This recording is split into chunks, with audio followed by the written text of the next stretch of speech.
Jeremy, what does the bull market in gold tell you right now about the dollar, about the economy, about confidence? What's it telling you? There's a lot of questions about all this stuff. There's now a term called the debasement trade that people are talking about a lot. I think it comes down to debt, deficits. What do you do if your government's holding treasuries? What are you doing? So I think China, the other central banks saw what happened to Russia holding treasuries and said, maybe we should diversify our treasury holdings. So a lot of the gold this year is being bought by central banks. It hasn't been my community, the ETF community really participating, driving it.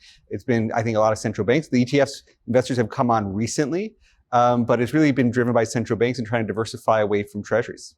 And is it going to keep going? I mean, you mentioned debasement. That's a pretty scary term. And gold is not acting like a defensive play right now. Long term, it provides protection from inflation. I mean, if you look, it's been used for thousands of years as a form of currency and a store of value. You've heard Bitcoin be digital gold. We don't love that term for Bitcoin because we think you can tokenize gold and make it digital gold. It's more like this generation's gold is the Bitcoin story. But there's been a lot of momentum behind it. While we're talking, it's having actually a big sell-off today. But we do think in the long-term merits of diversification, you're hearing some people talk, Morgan Stanley just called the 60-20-20 stocks, bonds, commodities with gold as 20%. That's a big allocation. As a diversifier, we think it makes a lot of sense.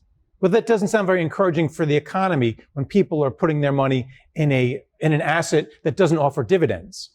Yeah, we've been long-term. I've worked with Professor Siegel for the last 25 years. We have a book, Stocks for the Long Run, that says stocks are your ultimate best long-term real asset. Inflation protection companies raise prices as their costs go up.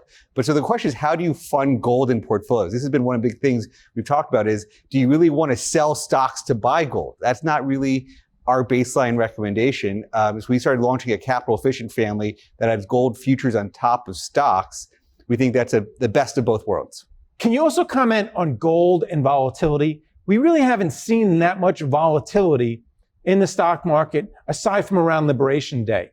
So can you reconcile gold and its purpose to be a steady presence in a portfolio and volatility?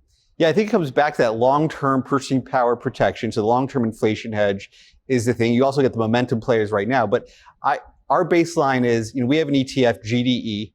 It adds the gold futures on top of stocks so you can keep your core stock allocation, but still get that extra gold diversification. We think that's the best of both worlds concept, where you get your stocks, plus you add the gold.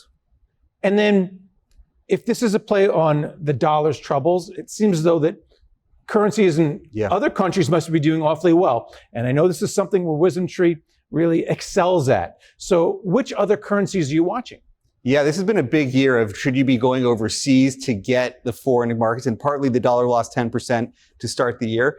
Interestingly, Japan is a country that's coming back up in topic right now. They got a new prime minister, Takaichi, who is viewed as Abe 2.0. And when you and I were talking a decade ago when Japan was very hot, our flagship currency hedge, Japan DXJ, became very popular. We think it's coming back. You're seeing more money come back to Japan on the new prime minister. I'm not sure I would bet on the yen. This is where you could say, hey, I could get Japanese stocks, hedge the yen. You're paid 3.5% or more to hedge the yen today. So it's sort of like the Warren Buffett way of buying Japan. He started hedging his yen when he bought his 5 Japanese stocks. And so, Japan's still one of our favorite markets, the anti-bubble, I call it, very cheap relative to the US, total apathy.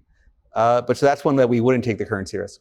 And then finally, what's your thought on India? We keep hearing about lots of trade problems between the US and India, and where's it headed? I know that that's also an arena where WisdomTree plays. Yeah, we wrote a white paper saying that India is one of the best plays for the next decades, like not just this year or next year. It's a decade-long opportunity. It's got one of the youngest populations, highest growth profiles.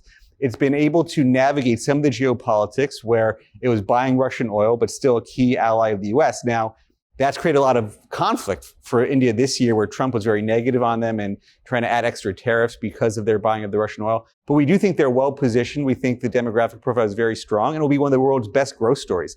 So our ETF EPI, 600 stocks, earnings weighted, so it gets lower valuation. It's one of our favorite plays for the very long term. All right, well, thanks a lot for coming on and talking about it. Thank you so much.